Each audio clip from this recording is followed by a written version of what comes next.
Hello everybody, welcome back to the channel, and today I'm doing a review of quarter final 3, Wales versus France, and my word was this one tense. This one was insane. Everything you could have wanted from a quarter final game, bar the red card, of course.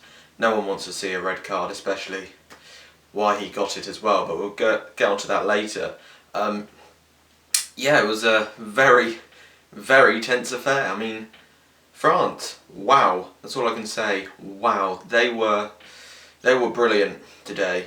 The French, they were amazing. That's exactly what you want to see from the French. The French flair, the quick, fast ball. We've seen it a little bit during this World Cup. Little snippets, not full 80, little snippets. Yeah, they showed it again today in the first 20 odd minutes, and they blew Wales away. Wales were almost shell-shocked, and they went 12-0 down, the Welsh, very early on in the game, and they gave themselves a whole load of work to do, and it was credit to the French, because I don't think the Welsh were expecting that. They were probably expecting a very hard physical battle. They weren't expecting them to play the way they did, but fair play to the French. They came out and they did what they did, and it was amazing stuff. They obviously knew how to combat the Welsh defence, and that's obviously go wide and use your quick players and run round them, and that's what they did. They were running rings round them in the first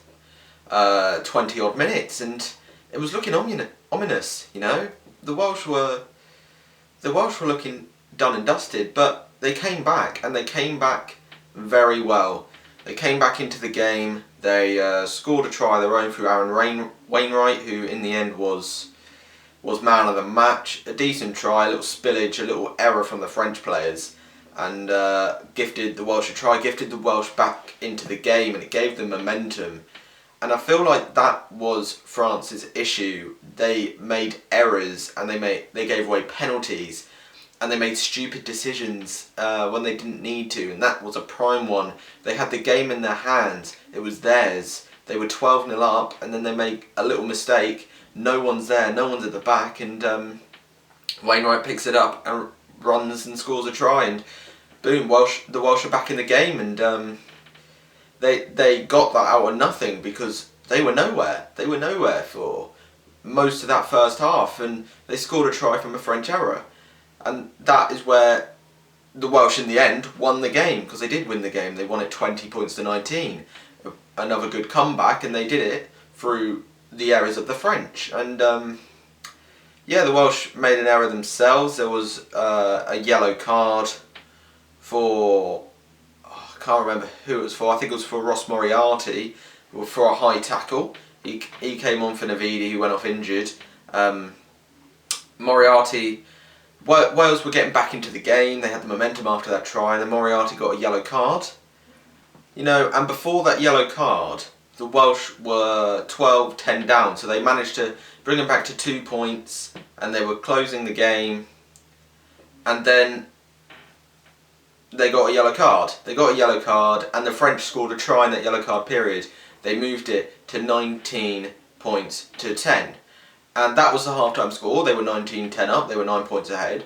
Now that seems alright, that seems good, but Ntamack missed a penalty in that first half. One of them hit the post. They could have gone ahead by 12 points at half-time, and that would have been much bigger than 9, because 9 is relatively easy to come back from. It's a converted try and a penalty, and in the end that's what the Welsh did, because the French didn't score in that second half. They went 19-10 up, and they didn't score in the second half, and the Welsh scored early. They got that early penalty in the second half. They brought themselves within 6, and that's what they needed to do. They needed to get the first score of the second half, brought themselves to within 6, and then the game was wide open. The game was anyone's to win, and the Welsh in the end won it, and after that penalty came the big talking point. Vaha Mahina's red card. Now there's no question about this. No question. It's a red card. If anyone is saying it's not, then I don't know what they're seeing. It's an elbow into the head with intent. Before that, he was choke holding Wainwright anyway, and then he even looks at the ref to see if he's looking, and then he just elbows him in the face, and that's dirty, that's disgusting. You do not want to see that in a game of rugby, and it's fair play. He gets red carded, he gets sent off, and that's where the game changes, because France, they were holding it well, they were doing all right, and then that's where it changed. Wales started to feel more confident, they started to get more grip onto the game, and they started to really try and tear the French defence apart, try and force them into penalties. But the French withstanded it. They seemed to play better with a man down. They held them. They really held Wales, and that was great to see. And coming towards the end of the game, you thought France could do this. France could pull off a shock here. They could get into the semi-finals. But then they started making some stupid decisions. France, with about 10 minutes to go, had the ball in the Welsh 22. They had a scrum, and they put 7 men in the scrum. Now, I don't know why they put 7 men in the scrum. Yeah, their second row was off, and obviously they probably put a flanker into second row and moved an 8 round to flank, but I would have made a change and replaced and made it a full complement, made it 8 players in the scrum. 7 players in the scrum. They were playing without a number 8 in that scrum with 10 minutes to go in the Welsh 22. And there's no one there at the back to control the scrum. The French could have easily got this ball and scored a try or got a penalty and pushed themselves further ahead. But no, they put 7 in the scrum, no number 8, and they were put under pressure in that scrum. And the Welsh regathered the ball because it spilled out because there was no number 8 there to control it. And it was those sort of bad decisions from the French which cost them the game. Because then this gave Wales the ball, they cleared it, and then they managed to stop the attack. And it's that bad decision because they could have easily, the French, scored some points there and pushed the game away from Wales. They could have gone for a drop goal or anything.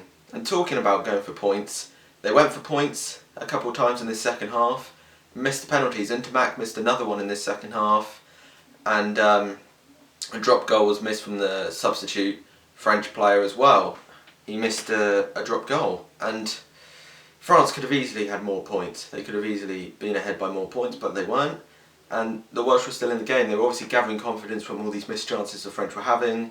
They managed to get the ball down in the French area, hammer, and then they knocked it on. And then they knocked it on in the French area. You thought, that's it now. Surely it's the French's game to lose. But that scrum, a point where Wales are not very good at, they pulled it out of the hat. What a scrum, pushed them back, put pressure on them, and Thomas Williams, amazing rip. And then controversial, forward, was it not, from the rip?